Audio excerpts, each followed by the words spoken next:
¿Cómo le va? ¿Cómo amaneció usted? Aquí en el Ecuador, en pleno siglo XXI, es la guerra por el agua. Misión 360 está en una de las instalaciones de la NASA. Solamente aquí se han invertido cerca de 300 millones. Este es un área de explotación minera. El proyecto de los 2 galpones nos va a terminar costando $13.500.000. Aquí está la famosa fotografía. ¿Usted quiere sube? Por supuesto. Ninguna foto que vi se asemeja a lo que siento en este minuto. ¿Qué pasó dentro de ese bus? Ahí empieza el misterio. Esta muralla símbolo no son pescadores a quienes el mar se los llevó. Y sé que aún resta por hacer mucho en favor de los pueblos indígenas.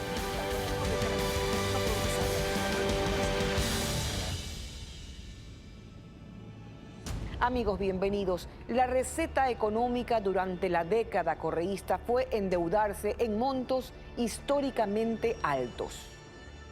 Leyes y decretos aprobados durante la época ayudaron a acomodar las cifras. Al final, las cuentas no coincidían y la información sobre la deuda pública fue declarada como secreta y reservada por el expresidente Rafael Correa. Hoy el Estado necesita casi 8.000 millones de dólares para cubrir el déficit fiscal a finales de 2018. ¿Cuánto debe el país y cómo se va a enfrentar la deuda? Carolina Mela desglosa la mesa servida que dejó el gobierno anterior.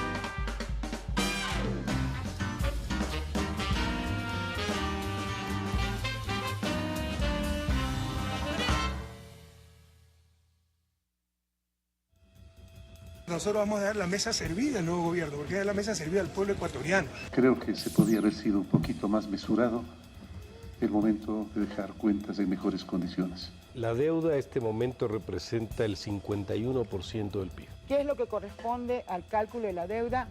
Redondeamos por un momento la deuda.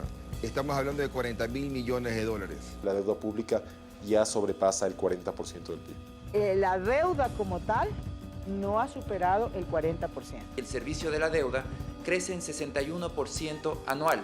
El gobierno casi todos los años gasta más de lo que tiene de ingreso. Es básicamente una estrategia de políticos de oposición en año electoral. No hay tal mesa servida. Esa es la pura y neta verdad. No hay tal mesa servida.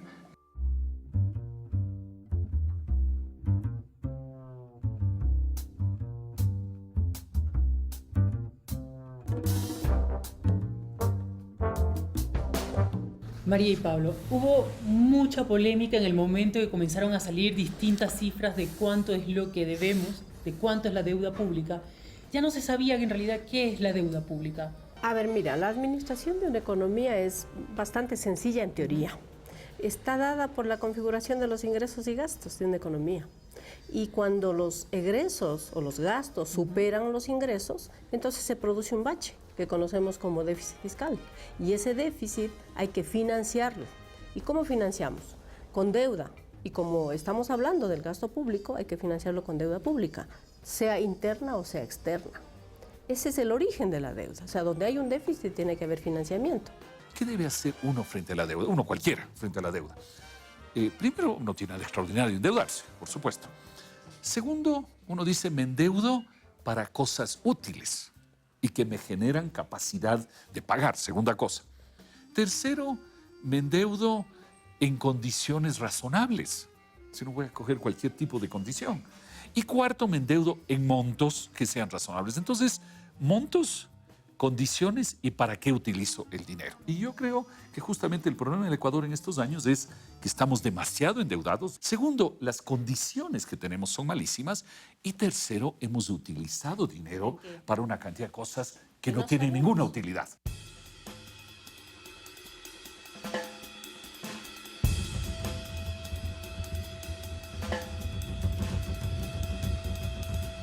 ¿Para qué nos hemos endeudado?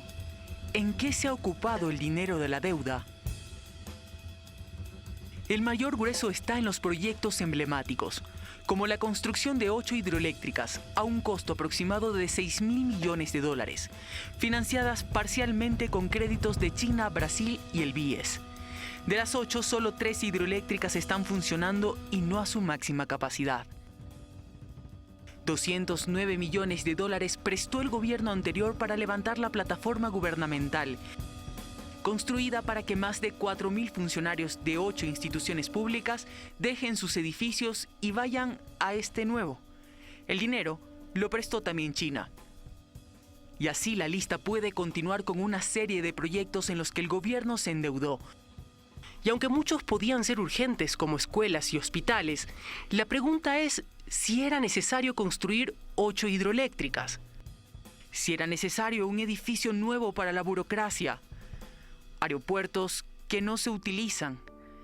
La pregunta es si el Ecuador necesitaba de estas megaobras y si podríamos pagarlas.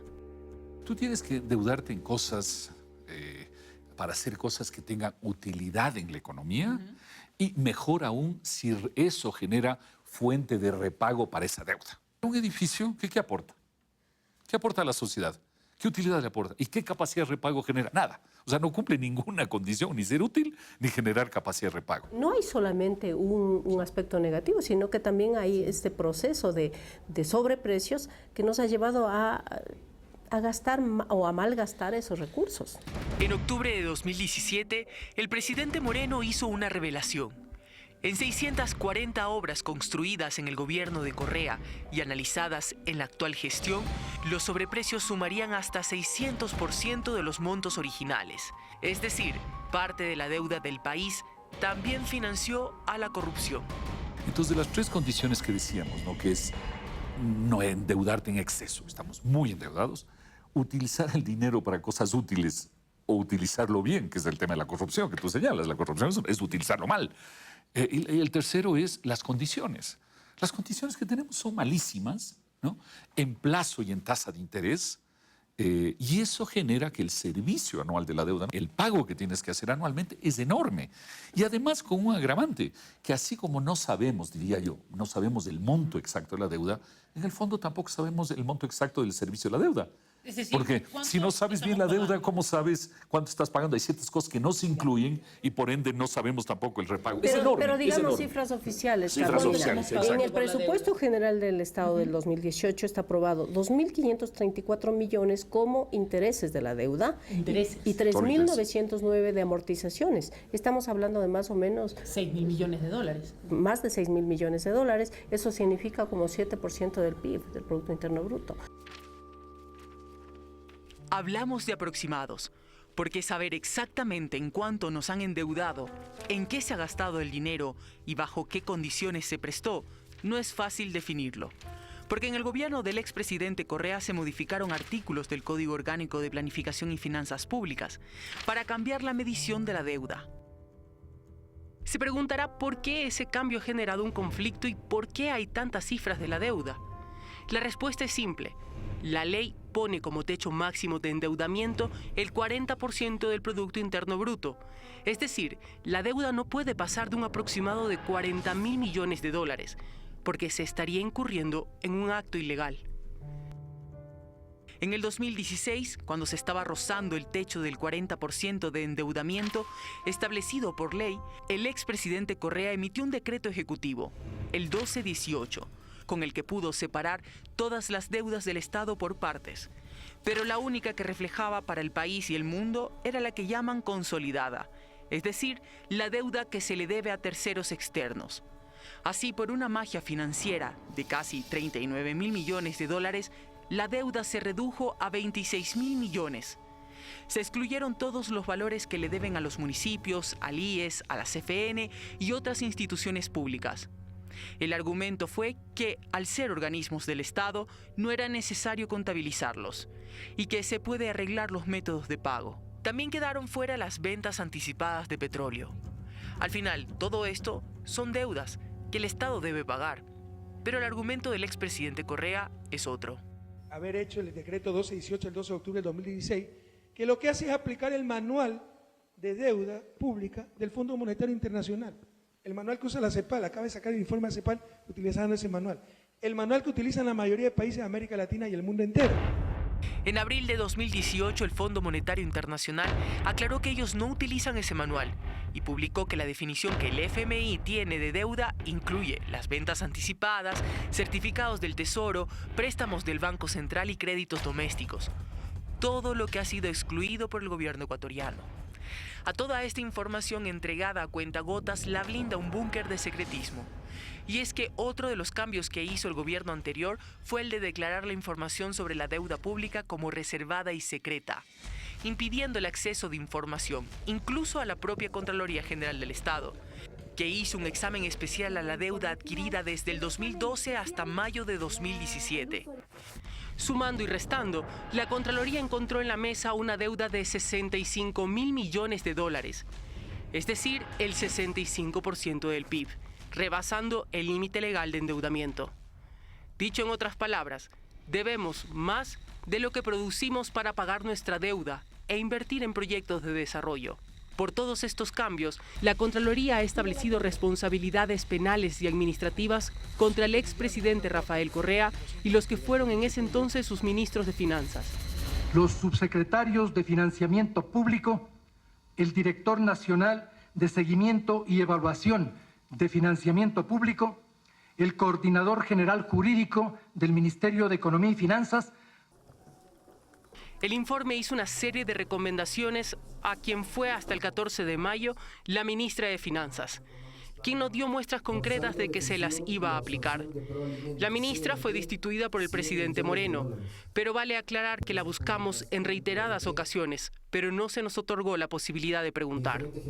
Si hacemos un símil, por ejemplo, de cuánto es lo que nosotros invertimos en educación, en salud, estamos pagando más deuda que lo que estamos invirtiendo en salud y educación, por ejemplo, que son importantes. El presupuesto en educación y salud equivaldría más o menos a lo que nosotros estamos pagando por servicio e interés de la deuda. Las dos juntas. Claro, Incluso las dos menos, juntas, María. sí. Incluso menos, porque educación y salud no llegan a 10 puntos del PIB, ¿no? Y 10.000 millones, que digamos que eso fuera la cifra, es 10 puntos del PIB, probablemente entre educación y salud. Sumando todo, ¿no? Ajá. Por aquí, por allá, creo que está estás en el 8%, por debajo. Exacto. Creo que estamos en el 8% en educación y salud. Les pregunto esto para cada uno. ¿La mesa quedó servida, como había dicho el expresidente Correa? El comentario es obvio. El economista Carlos de la Torre fue el primer ministro de Finanzas del actual gobierno. Él recibió la mesa. ¿Cómo la encontró? Habían dificultades económicas. Yo recibí una situación compleja que tiene sus causas, tiene sus elementos que derivaron en esta situación compleja. Puntualmente, un crecimiento negativo de la economía, un crecimiento del PIB de menos 1.6%, un déficit fiscal del sector público no financiero de más de 7 puntos. ¿Ya? ¿Qué eso significaría cuánto dinero? 7.000 millones de dólares de déficit de todo el sector público no financiero. ¿Ya? Lo que es el gobierno central, unos 1.000 millones menos, un poquito más. Entonces es una situación en la que evidentemente estábamos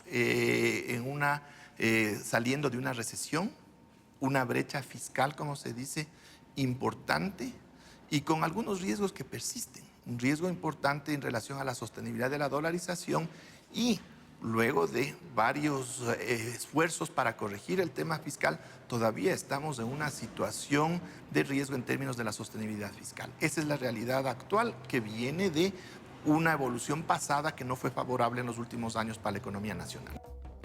Y la deuda sigue creciendo.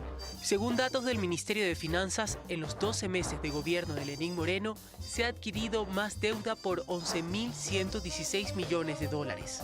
Resulta que es el sector público el que trae los dólares, a través de una balanza comercial petrolera que sí es superavitaria, y del endeudamiento. Fundamentalmente el endeudamiento ha sido la fuente de dólares para la economía ecuatoriana, mientras que el sector privado, a través de importaciones, está sacando esos dólares. La balanza comercial no petrolera, donde está el sector privado, es deficitaria y solo se compensa con las exportaciones petroleras, y el flujo fuerte de divisas en los últimos años ha sido por endeudamiento externo.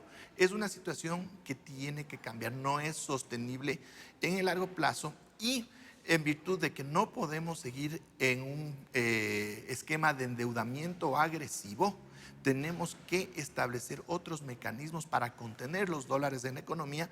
De lo contrario, pondríamos en riesgo al propio esquema de dolarización. La deuda externa siempre ha sido un problema para el Ecuador desde sus inicios.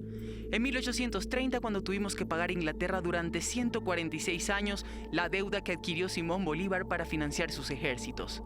En tiempos modernos, la peor crisis la vivimos a finales de los 90, con la debacle bancaria. Observe este cuadro. Muestra la evolución de la deuda pública desde el año 2000. La deuda en ese tiempo representó el 65% del PIB. Prácticamente lo mismo que ha encontrado Contraloría en el examen que realizó a la deuda hasta diciembre de 2016. ¿Cómo se llegó a eso? Pues la política económica del expresidente Correa empezó en el 2009 decretando parte de la deuda como ilegal, con la intención de no pagar un tramo de esta. Al renegociarla, lograron bajar 3.000 millones de dólares. Así el país solo adeudaba 7.000 millones de dólares.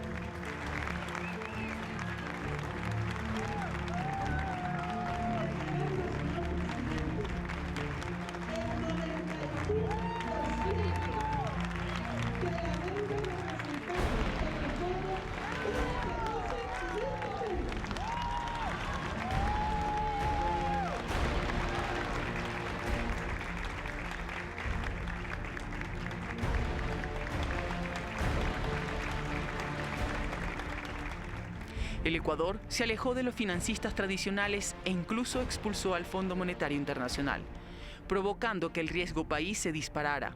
Pero el gobierno de Correa se sentía seguro por la época de bonanza que le permitía desafiar al mundo financiero y abrir las puertas a otros inversionistas. Era el momento para China, que trajo sus recursos al país y a quien le debemos el 70% de la deuda.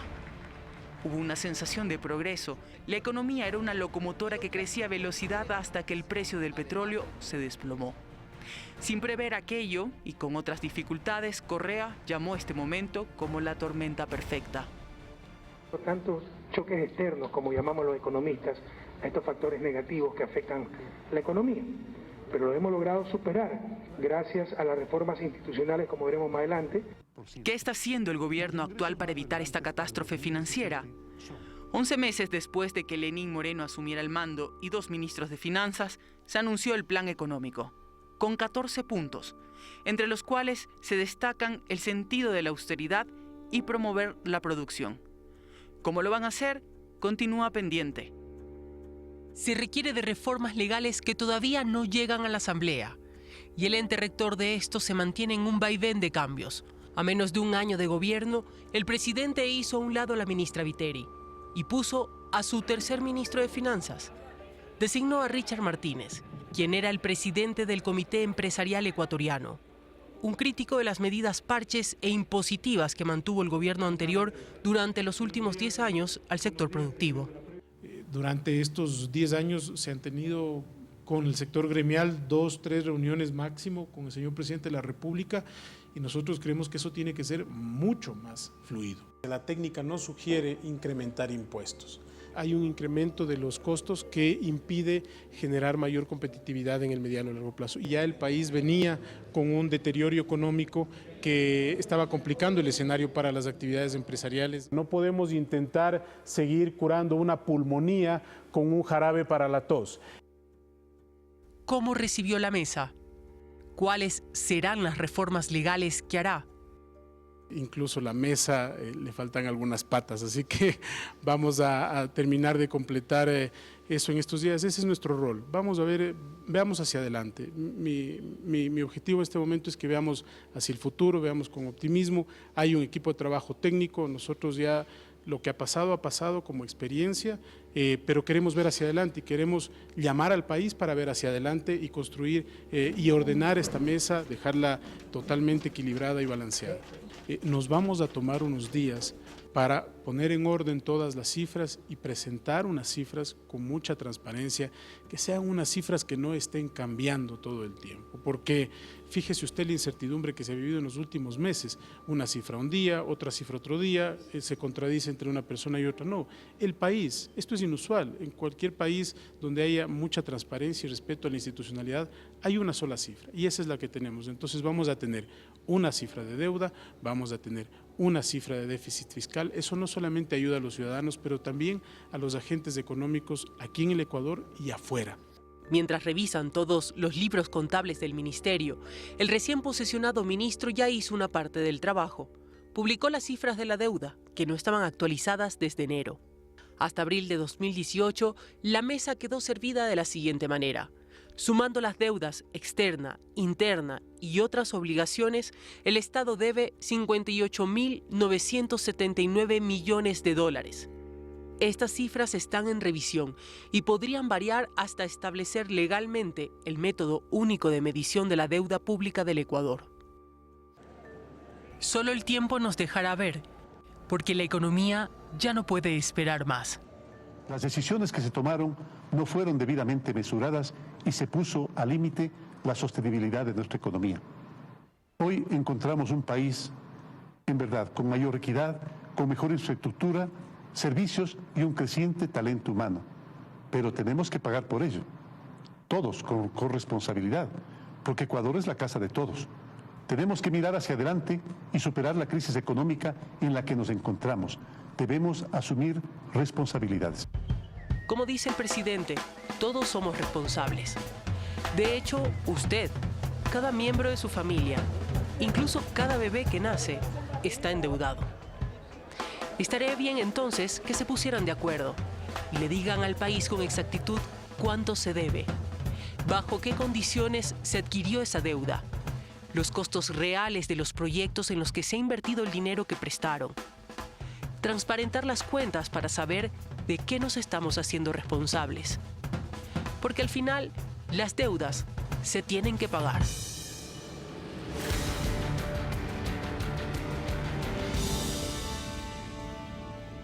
En 2017, las autoridades capturaron un barco chino dentro de la Reserva Marítima de Galápagos, con 300 toneladas de pesca ilegal.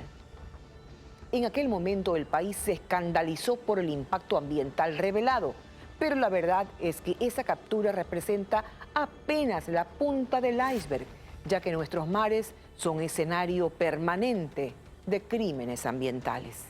María Cecilia Largacha recorrió las costas ecuatorianas para mostrarnos la depredación del recurso marino en Ecuador.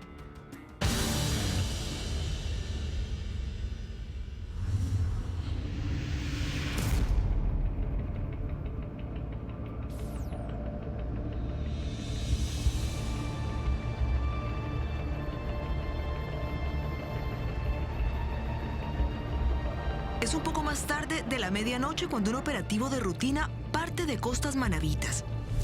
A bordo, autoridades del Ministerio de Acuacultura y Pesca, además de miembros de la Armada del Ecuador, se disponen a recorrer la zona para mantener a raya a quienes se encuentren pescando de forma ilegal.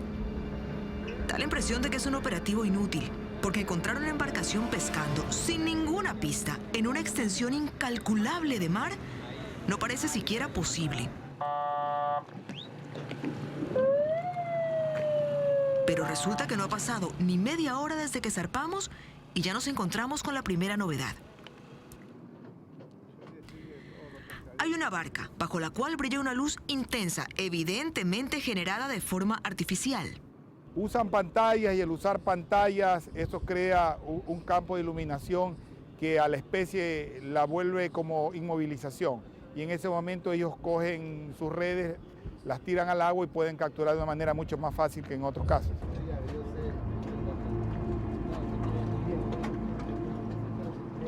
Como usted tiene conocimiento, con ayuda de los señores de la Autoridad Marítima, vamos a proceder a la retención de su generador.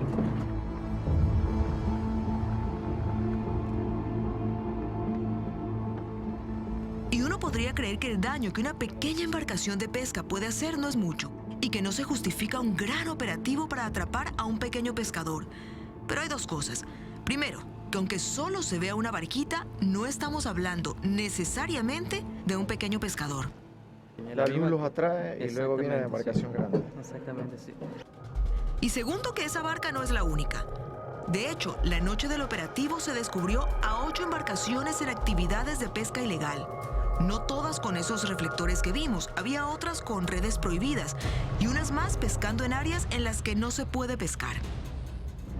Y hemos cruzado aproximadamente 3.5 millas náuticas de la costa, significa que está dentro de las 8 millas y eso incute que está en una pesca ilegal.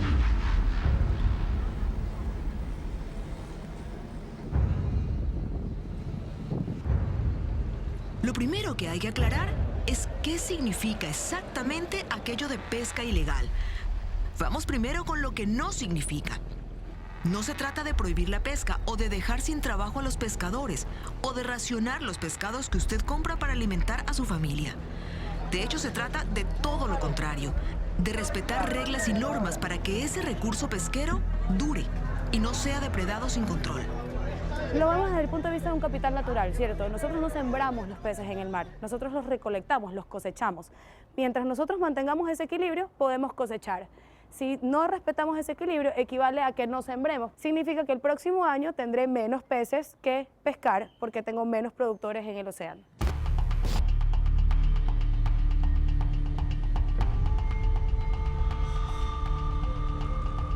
Hace un año se produjo la captura de un barco chino mientras navegaba dentro de la Reserva Marítima de Galápagos. El país se escandalizó. ¿Cómo podía ser que un barco chino estuviera en nuestras aguas y con 300 toneladas de pesca en su interior? Pues resulta que esa era apenas la punta del ovillo. Hemos contabilizado alrededor de 300 embarcaciones. La magnitud de estas embarcaciones que ocupan un área que sobrepasa el tamaño de la provincia del Guayas, para que tengan ustedes una idea de la magnitud de esta flota pesquera que está operando en las cercanías de nuestro marco jurisdiccional. No habla de un barco, habla de una flota entera. La magnitud de esta flota es tan grande que hace evidente las limitaciones del Estado ecuatoriano para poder controlarla. Es que cada año, por los mismos meses, julio y agosto, llegan justo hasta el borde de la zona económica exclusiva del Ecuador, es decir, a 200 millas de la costa, centenares de barcos de bandera extranjera, y se ubican ahí a desarrollar labores de pesca. Vienen atraídos por corrientes marinas que favorecen la presencia de peces y luego, cuando la corriente cambia, ellos también parten hasta el año siguiente, en que la historia se vuelve a repetir. Obviamente no todos ingresan a la reserva marina, el que entró lo hizo por error y por eso fue interceptado. Su tripulación aún hoy sigue en la cárcel y el barco fue decomisado. Pero aunque el resto de la flota no ingrese, aunque se queden en el borde de nuestro mar territorial, el solo hecho de su presencia ya es motivo de preocupación. No solo los chinos, sino otros pesqueros, es ponerse en el área limítrofe de la zona de las 200 millas, de la zona exclusiva, y soltar un palangre, es un hilo de varios kilómetros hacia adentro del área exclusiva, con 4, 5, 6 mil anzuelos, y dejarle ahí muy bien posicionado con un aparato que emite una señal, y al otro día regresan y jalan la cuerda en donde están todos los pescados sin necesidad de entrar al área de exclusiva. Sin embargo, los anzuelos sí estuvieron en el área exclusiva. Obviamente eso es ilegal. Ya no estamos hablando de una barca solitaria pescando a la medianoche, ni de 8 capturas en un operativo. De lo que hablamos es de depredación a niveles difíciles de imaginar. A nivel global es un problema. Tuviste, son casi 15% de la pesca total en el mundo. Si lo vemos desde la perspectiva numérica, 15% no podría ser mucho, pero si lo vemos realmente lo que eso significa, es decir, 26 millones de toneladas y su equivalente en miles de millones de dólares, estamos viendo que el problema es serio. Tan serio como que en algún momento nosotros podemos pensar que el recurso del mar se va a terminar, así de serio. Nosotros partimos ya de un paradigma. La ruptura del paradigma fue desde la época de Jacques Cousteau, cuando se entendió que por sus investigaciones y su exploración se entendió que el mar no es infinito.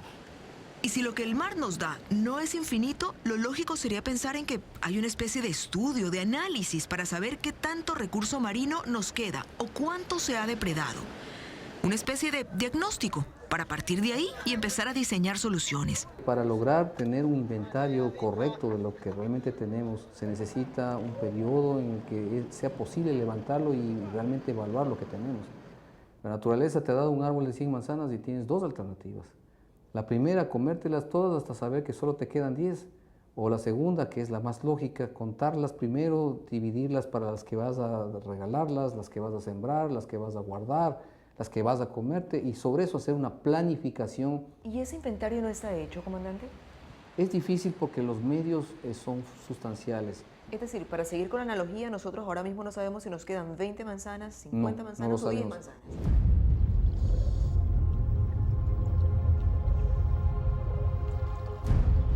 Por ende, es difícil saber exactamente la magnitud de la pesca ilegal en el país, el daño hecho por esta práctica. En realidad, hay quienes dicen que el problema ni siquiera es tan grave.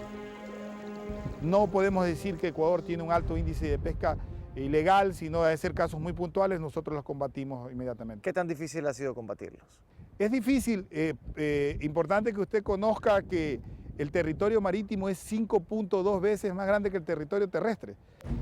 Quienes se dedican al activismo ambiental no están tan seguros de que el problema no sea grave. Aceptan que es difícil cuantificarlo con exactitud, pero también dicen que hay eventos que les muestran que el problema está presente.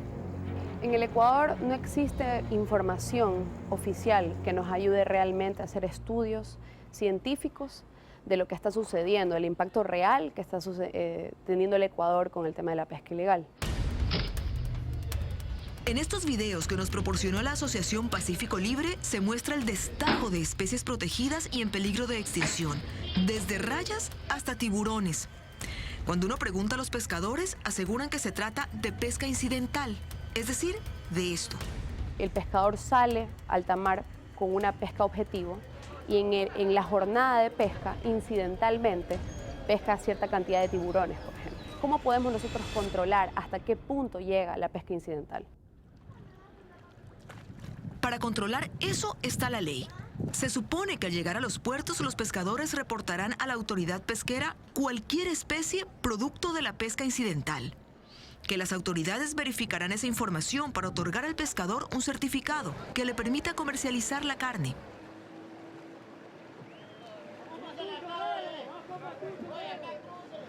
Aquí la pesca incidental no se lleva un control.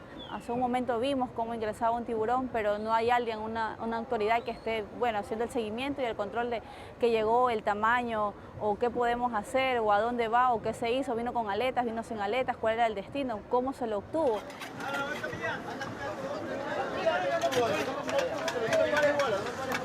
¿Qué es eso, Denise? Son tiburones juveniles, han sido capturados mucho antes de que ya se desarrollen totalmente. Acá vemos que hay 1, 2, 3, allá abajo 4. También vemos rayas, restos de rayas. La especie, por ejemplo, en este caso del tiburón que usted menciona, es una especie protegida que nosotros conocemos muy bien que son protegidas. Pero lastimosamente, nosotros dejamos el tramayo a la deriva 2 o 3 horas hasta que se capture algo y nos encontramos con la sorpresa de que hay un tiburón amallado. Está muerto. Nosotros no lo podemos tirar porque también nos representa un negocio para nosotros. Estas imágenes fueron grabadas en el puerto de Santa Rosa, en la península de Santa Elena, o sea, el sitio donde se comercializa la carne. Estuvimos cerca de 2 horas y fuimos testigos del ingreso de barcas con tiburones y de cómo no hubo ninguna autoridad para controlar si se trataba o no de pesca incidental. Seguimos nuestro recorrido y en otro punto cercano vimos finalmente a una inspectora tomando nota de la carga que ingresaba. Una inspectora para ejercer el control. La autoridad realmente está escasa en el punto de trabajo. Las autoridades están un poco más dentro de sus oficinas haciendo planes, pero yo creo que realmente el trabajo que deben hacer es aquí en campo y en territorio, que es lo que tratamos como fundaciones. Los pescadores no quieren verse como los malos de la película o los que depredan el mar sin ninguna contemplación. Nos cuentan que lo que hacen lo han hecho siempre, que entienden que hace falta preservar el recurso marítimo, pero que para ello necesitan orientación. A las autoridades gubernamentales que nos ayuden con capacitaciones hacia nuestros pescadores, porque nosotros lo que hacemos acá de pronto nuestros pescadores salir a la pesca, pero no sabemos en realidad qué es lo que estamos haciendo bien y qué es lo que estamos haciendo mal. Entonces queremos que en ese aspecto nos ayuden las autoridades. Los mismos pescadores reconocen que ahora es más difícil encontrar peces en donde antes su captura era habitual. Se está sintiendo que la pesca se va más lejos, inclusive. La ecuación es simple. Extraer sin control es igual a exterminar. Y no estamos hablando de extracción en pequeñas cantidades. El negocio de la pesca ilegal es el tercer negocio más lucrativo en el mundo después del tráfico de armas y la tenencia de drogas. Aunque toda la atención está puesta en Galápagos, en el continente estamos teniendo el mayor problema. Por ejemplo, lugares como Santa Rosa, Chanduy, Puerto López, siendo una reserva marina, recibimos muchas denuncias de pesca de tiburones, de pesca de mantarrayas, rayas. Entonces, básicamente en un país en el que se ha trabajado una promoción turística, que se ha enfocado en Ecuador a mala vida, en la conservación, en que básicamente el país es turístico. Todos estos videos se filtran en internet y no son ninguna buena promoción para el país finalmente. Sería terrible que usted y yo hoy día hemos podido tener la dicha de podernos sentarnos a la mesa y comernos un pescado fresco, una corvina, un robalo o una cherna, pero que mañana su hijo o su nieto no lo pueda hacer.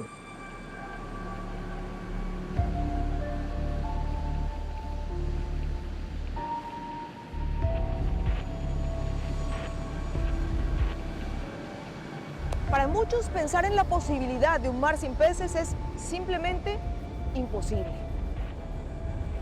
¿Pero será posible? A propósito, estamos a punto de entrar en esa época del año en la que, como siempre, llegan los buques, las flotas extranjeras se ubican justo enfrente de nuestro mar territorial y vienen con un solo objetivo: llenar sus bodegas de especies marinas, muchas de ellas en peligro de extinción. Así que sí, pensar en un mar sin peces puede sonar imposible, pero no hay cómo dejar de pensar en lo que nos dijo hace un minuto el comandante de la Marina. Nadie sabe realmente si tenemos toda nuestra provisión de manzanas intacta, o si a lo mejor esa provisión de manzanas está ya a punto de terminar.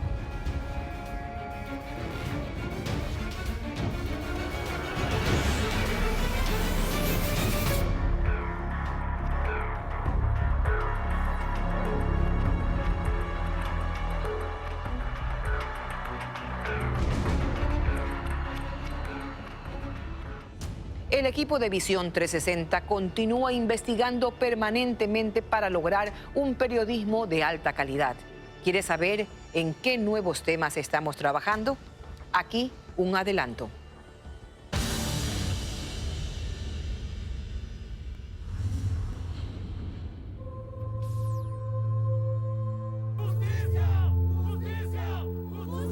Un asesinato que conmocionó al país. El ministro del Interior, José Serrano, confirmó el hallazgo del cuerpo de Karina del Pozo, joven desaparecida hace 10 días en el sector del Bosque, después de acudir a un compromiso social. Lamentamos mucho, nos solidarizamos con la familia de la joven Karina del Pozo. 3 hombres acusados, juzgados y sentenciados a 25 años de prisión. La Fiscalía acusó ante los jueces a David P. como autor del crimen y a Manuel S. y José S. como coautores por omisión.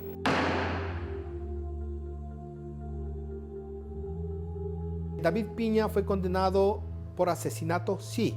David Piña, para Proyecto Inocente de Ecuador, ¿es un asesino? No. Nuevos indicios, nuevas evidencias. Una prueba de fuego para la justicia ecuatoriana. Yo sé que él es inocente. Él es inocente. Y por Dios que...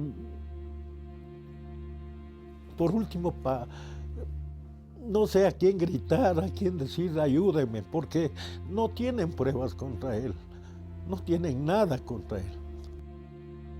En busca de la inocencia.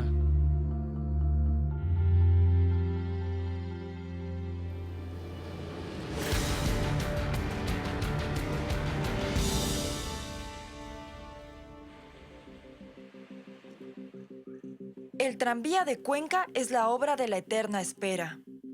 Hace 5 años se colocó la primera piedra y nadie sabe cuándo se pondrá la última. Hay un 5.º intento por concluirla y el ruido ha vuelto a la Atenas del Ecuador. No vamos a permitir este momento que la pelota esté en nuestra cancha, que se nos vaya el contrato del plazo establecido. 300 días es el nuevo plazo para el fin de la obra. El tiempo se acorta y la confianza en el nuevo proceso se debilita.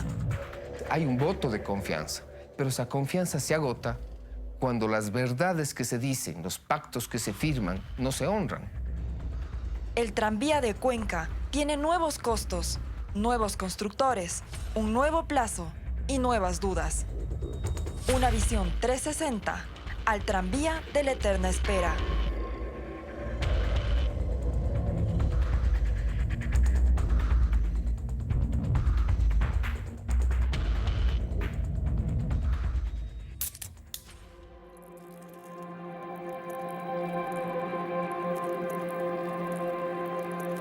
No entendía cómo desde ese bebedor social que sale a una fiesta, que sale un fin de semana a tomarse un trago, me hice alcohólico. Ahora entiendo que esa gente que me aconsejaba tenía la moral alta, la mía ya estaba por los suelos. Una enfermedad incurable. La gente es insidiosa porque está haciendo daño y la gente no se da cuenta. Las estadísticas de maltrato intrafamiliar, de femicidios, están ocasionándose por la influencia de la bebida. Al ser una droga que no está en la clandestinidad, o al menos no formalmente, es más complicado.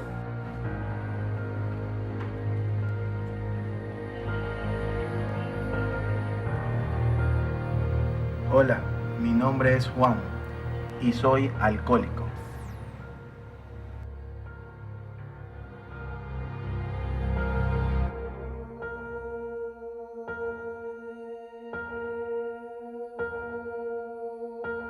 Gracias por acompañarnos cada domingo. Gracias por creer en un periodismo serio e independiente. Con su sintonía en Visión 360, ratificamos por 5º año consecutivo nuestro compromiso con la verdad. Porque siempre hay más historias que contar, más periodismo por hacer. Un abrazo. Seguimos adelante.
¿Qué clase de tiburón?